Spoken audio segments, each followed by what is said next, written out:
Greetings, everyone, and welcome. This is I'm Clifford Bates, and this is reading Sun Tzu's Art of War. Today, we're going to be looking at the fourth of the 13 sections or chapters of the Art of War by Sun Tzu. It's titled Forms and Dispositions, as you can see on the screen. I hope you guys like the screen thing we're doing, so we'll see what happens. You can see me bigger. My wife said, "Your first one was too small," and I said, "Okay, let me make you better, but we'll adjust." Uh, again, this chapter starts off with the statement, Master Sun said. So it's Master Sun saying this now. Is now what? Now, of old. So the theme is of forms and dispositions, right? This is the question. What is the forms and dispositions?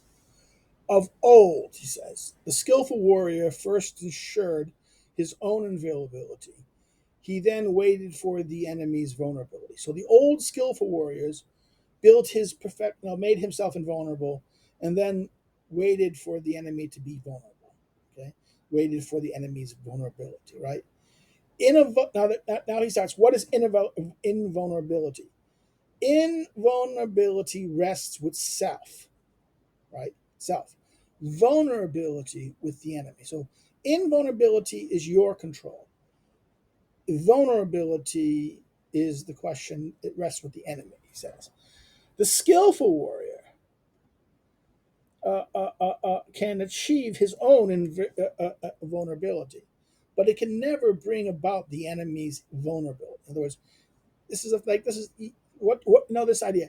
You can only change what you have power to change or influence to change. You have the power over yourself. You don't have any real power over the enemy to make them vulnerable. So therefore, this is a question. Um, uh, uh, uh, you can only make yourself vulnerable or invulnerable. You should always make yourself the best, make yourself as invulnerable as possible. So you should be able to make yourself as strong as possible. And other things that he said about vulnerability, as you'll say here. Now he continues, hence the saying, one can know victory, yet not achieve it. In other words, why? Okay, what does it mean? You can know victory, but you not and yet not achieve it. Why? Because this is the problem, right? Because you can have no ability over your enemy's vulnerabilities. If the enemy is strong and has no vulnerabilities, you won't win. Okay, because it might turn out to be that if they're invulnerable and you're invulnerable, these are two kind of you'll get a stalemate and you get a protracted conflict, and that is never good for you. And therefore you won't achieve victory in that sense. He continues, invulnerability is defense. Vulnerability is to attack. In other words, your invulnerability does not allow you to. Your invulnerability is not the key to why you should attack. It is the enemy's vulnerability, right? And he says, what does he says? He'll talk about defense first. Invulnerability is about defense. Vulnerability is about attack. Okay, that's the first criteria. Now he starts talking about defense. Defense implies lack. Attack implies abundance. That's the nature. Saying this. Defense implies that you're totally on defense. If you're on defense, if you're going to take a defensive thing, this suggests that you don't have the necessity to attack. Attack implies that you have your abundance. So think about yourself. Are you abundant? If you're going to attack and you're not really in abundance, if you don't have the numbers to outnumber the enemy, this is dangerous. Attack always has to have superiority, or it won't be successful. But there's unless the enemy is very vulnerable, there's holes or things you can attack him in a place where he's the weakest, and that okay, a strong enemy can be deployed in a certain way that at this point this is at his a point at his weakness that you can attack him dramatically, take that unit out, and then grab strategic locations, forcing these people to come to a battlefield which benefits you, not them, and you can destroy them even if they may outnumber you in that sense. But this is the point. Vulnerability implies this is attack, right? Defense implies, he says, lack, and attack implies abundance. The skillful defender hides beneath the ninefold earth. In other words, he talks about ninefold earth. In other words, hides behind aspects of the earth. A skillful attacker moves above the ninefold heavens. So this is ninefold. The ninefold of earth. This is the ground. This is like the things of the earth. Heaven and earth are two things. Heaven is the skies and the high, the world above, and the earth is world below. He seems to be suggesting that skill defending is utilizing the earth and the ninefoldness of his metaphor of the ninefold character of earth, and the skillful attacker is going to be moves in the heavens, particularly this ninefold levels. Thus, he says they achieve um,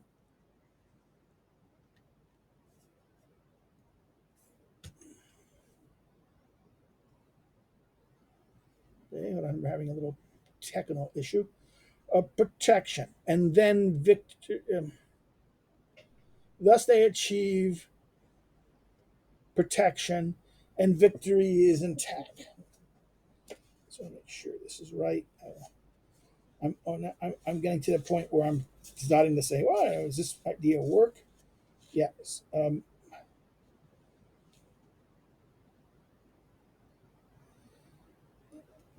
Like an abundant defense by lack in abundance, the skillful, and they achieve protection and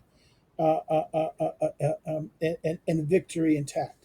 In other words, if they can master both, you can master both heaven and earth. The ninefold character is defending. You can do this. He says you what they achieve a protection and victory will be intact. To foresee the ordinary victory of the common man is no true skill. In other words, to achieve, in other words, victory over of the common man is no skill. To foresee victory over that. To be victorious in battle and to be acclaimed for one's skill is no true skill. They're saying ordinary victory on a battle. This is no over this common people, common soldiers, and this stuff. No true skill. Having victorious in a battle and acclaim for one's skill is no true skill. To lift autumn fir, no strength. In other words, autumn fir is the barks on the tree, the autumn tree. To lift the autumn fir off something is no true strength of animals or things like that. The animals, I'm not sure, but what he means by this, I think he means that from to lift autumn fir is no strength. To see sun and moon, see the things like the sun and the moon, is no perception. To hear thunder, no quickness of hearing. The skillful old warrior of old won easy victories. Now, this is a very shocking thing. In other words, he's saying the old warriors who won because they did this and this, they won easy victories. They always picked an easy victory. In other words, they were what to force. In other words, they foresaw the ordinary victory of common men. No skill. Victory in battle,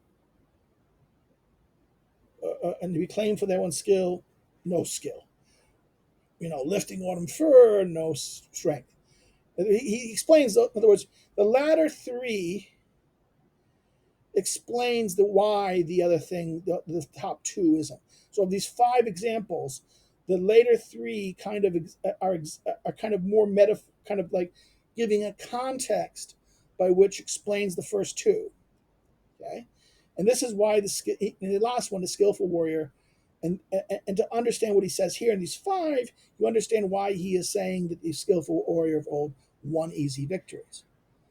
The victory, he continues now, the victories of the skillful warrior are not extraordinary victories. They bring neither fame nor for wisdom, nor merit for valor. In other words, the skillful warrior, the victories they're not extraordinary victories, and they really neither bring fame for wisdom. You have to be wise to do this, and they don't really have to. They don't require much valor, because why? You were stronger than the other guy. Okay, you should be stronger than the other guy, and the other guy was weak, and you attacked him when he was weak. Okay, there's no real valor here. His victories are flawless. Now he continues. His victory is flawless because it is inevitable. He vanquishes an enemy already defeated. This is the highlight of this. In other words, the skillful warrior of old, his victories are flawless. They're flawless because it's inevitable, and it's inevitable because he vanquishes an enemy that's already defeated. The skillful warrior. Okay, now this is being a bothersome.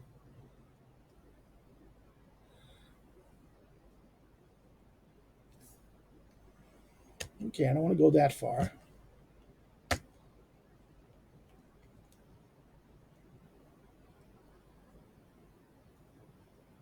Okay, it's too far again. Sorry. I'm having a fight with this computer. Okay, this is the next one. Come on.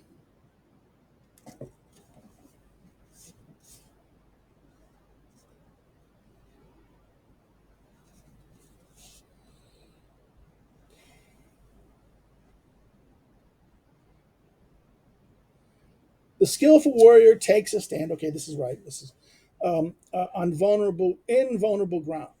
He lets lets no slip no chance. He lets slip no chance of defeating the enemy. In other words, he does what? The skillful warrior is one who doesn't stands his ground, takes a stand on unvulnerable ground. It's when he's going to be going in. What does this mean? That if you're going to battle the enemy, take a position where you're invulnerable. In other words, you're invulnerable. And then what happens is, and therefore, and lets slip no chance of defeating his enemy. In other words, he's attacking when the enemy is weak. His enemy has vulnerabilities, and that you're attacking him. When you're attacking him in this position of utter strength that he cannot, that he is not able to take advantage of, or find any vulnerability because you're invulnerable. Okay, um, in this sense, the victorious army is victorious first and seeks battle later. In other words, they they are they're victorious first. They win the battle first, and they seek battle later. In other words, they win victory first. They achieve the situation where they're going to win. In other words, nothing the enemy can do can prevent that defeat. And then they fight. They seek battle later. The defeated army does battle first and seeks victory later. In other words, if you should, he's saying, you should seek first victory. The goals that what are your goals? You have to what are you trying to achieve? Achieve those goals first. Achieve the goals. Achieve how you're going to win this battle, win this thing, and then fight the battle. Don't fight the battle to then figure out how to win the war. Okay, because why? Because the defeated army ends up that way. They seek battle first and seek victory later. The skillful strategist cultivates the way. Get back to the way, all the way back to what the way was. This is chapter 1 again, when he goes what the way is, right? The way is causes men to be of one minds with their rulers and to live and die with them in their way, right? He cultivates the way and preserves the law. Thus, he is has master of victory and defeat. In other words, the skillful strategist cultivates the way and and understands that you should plan victory first and then fight, make for yourself invulnerability, locate and attack only the enemy when he's at vulnerability. He is, by doing all these things, he is the master of victory and death. In war, he says, now next thing, there's 5 steps: measurement, estimation, calculation, comparison, and victory.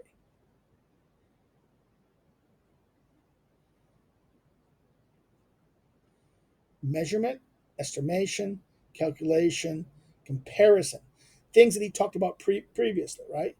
And he'll talk about again here. For these things are not fighting, and victory is winning. Doesn't say victory first, then battles. Okay. Then what is he saying here? Now, earth determines measurement. Measurement determines. Now he's giving a relationship. Earth determines measurements. Go back to what Earth was. This goes again to the first section, what Earth was, right? He talked about Earth, what Earth was, right? Remember what the first five, the five fundamentals, the way, heaven, earth, command, and discipline, right? So then he says measurement determines estimation. So measurement determines estimation, right? Earth determines measurement. So the earth determines measurement. What is earth again? Earth is, he says, height and depth, distance and strength, ease and danger, open and confined ground, life and death, right? These determine the things you're, this is the measure, what the measurements are. Measurements determine estimation. Estimation determines, estimation again, what is this? This is the calculation of what the enemy is, his strength, his ability in comparison, right?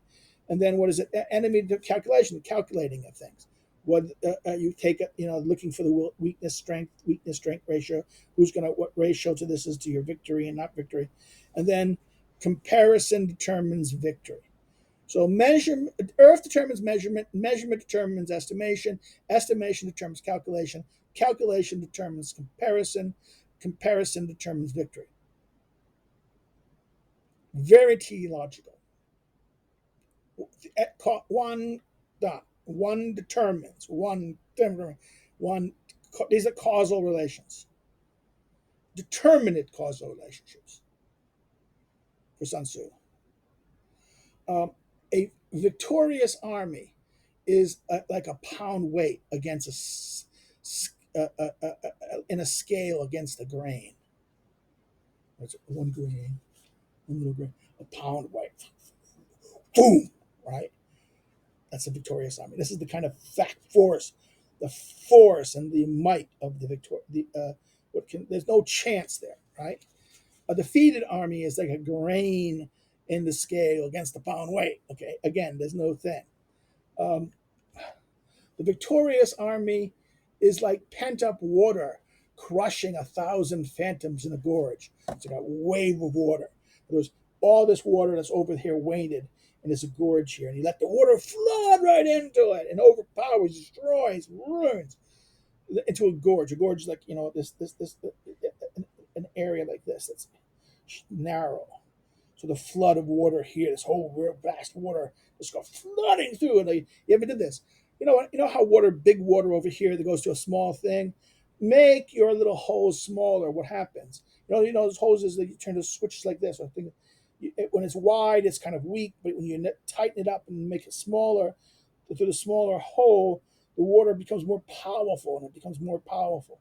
And therefore, that's what I mean. This is the force, the narrowness of the gauge gives this force, this mass, when it comes, it is condensed and put together and forced through this thing, will be powerful, can be destructive. That's what he says: 1,000 phantoms into a grove, right? Crushing. All of this, a matter of form, and in other words, a matter of forms and disposition. All of this we said here. It's about the forms, the shapes of things, and the dispositions, how they are, the conditions of things. This combination of the two. And this is how we end up looking at this. This is how he ends the section. Again, if you've liked if you have any comments, please put them below. If you like what you've done here, please thumbs up. If you want to know more about the translation, the link is below. If you again, you liked it and you wanted to please share with your friend on social media. If you want, you can follow me on different aspects of social media, information below. It's have a good day, okay? And I'm going to stop here now.